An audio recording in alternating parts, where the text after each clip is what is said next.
Word 2013, Unit H, Sort and Filter Records. If you're using a large data source, then you might want to sort or filter the records before you perform your merge. Sorting the records simply determines the order in which the records are merged.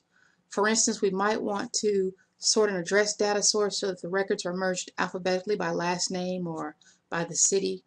Filtering the records pulls out the records that meet some specific criteria that you set and includes only those records in your merge.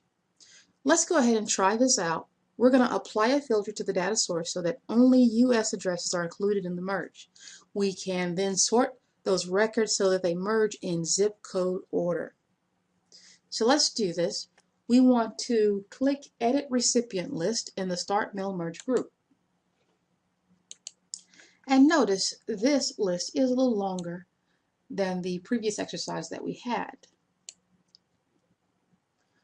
We're going to look for the country column heading, so I know we're going to have to scroll over here to the right a bit.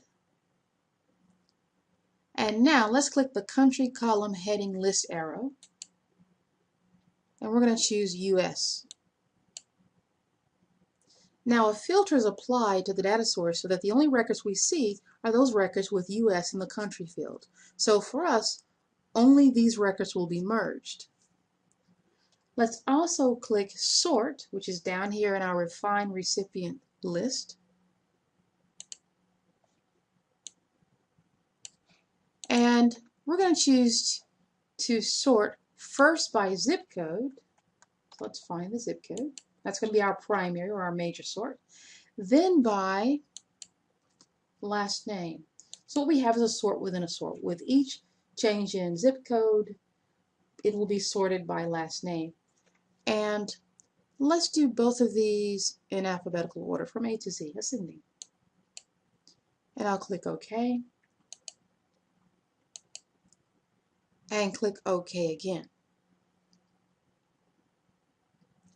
Now, the next thing we want to do is, want to make sure that my cursor is blinking here in this empty cell. I want to click Address Block. I can keep my default information here and click OK. Our next step is now to update my labels. Doesn't look all that impressive yet, but we're going to take one more step, and that is to preview results. So here we have a preview of the merged label data right here in our main document. Only US addresses are included, and the labels should be organized in zip code order with recipients with the same zip code listed in alphabetical order by last name. So as we said, a sort within a sort. At this point, if I want to and everything checks out all right, I can go ahead and click the Finish and Merge button.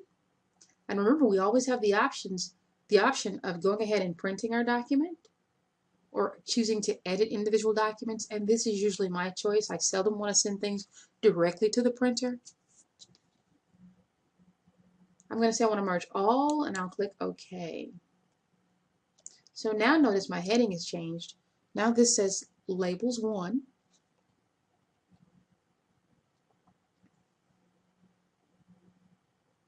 Now, one additional thing that your textbook suggests that we do is to find Daniel Potter. And this is a small list. I'm probably overlooking. Well, it is the very first one here. And I'm simply going to replace Daniel Potter with my own name here in this first label. And now I'll save. Since it's the first time I've selected that Save button in the Quick Access toolbar, I get my Save As dialog box. To get it again, I know I have to go to File and Save As. Now I'm going to save this file as WD H-client labels US only zip code merge. Be sure that you're saving this in the right location. Well, that's it with this unit.